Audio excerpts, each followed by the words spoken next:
Hi guys, welcome back to our channel. আমাৰ অন্য এটা মিনি ব্লগলৈ আপোনালোকক স্বাগতম জনাইছোঁ। এইবাৰ 3 আগষ্টত দেউতা ঢুকুৱা 13 বছৰ কমপ্লিট হ'ল। লগতে সেইদিনা আছিল শাওণ মাহৰ 3য় সোমবাৰ। সেইদিনা মন্দিৰত দেউতাৰ হৈ মই প্ৰসাদ দিলোঁ। দেউতাৰ আত্মাৰ সদ্গতি হওক, মোৰ এয়ে কামনা। ভিডিঅ'টো আপলোড কৰোঁতে কেইদিনমান দেৰি হ'ল, কিয় জানেনে? আপি এটাৰ এটা ডাঙৰ বিপদ হৈছিল। আমাৰ সকলোৰে মনটো বেয়া। কি বিপদ হৈছিল? সেই কথাটো আমি আপোনালোকক পিছত জনাম।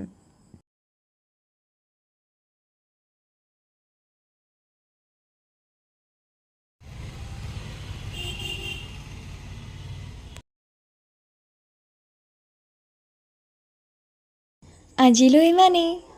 Bye bye guys.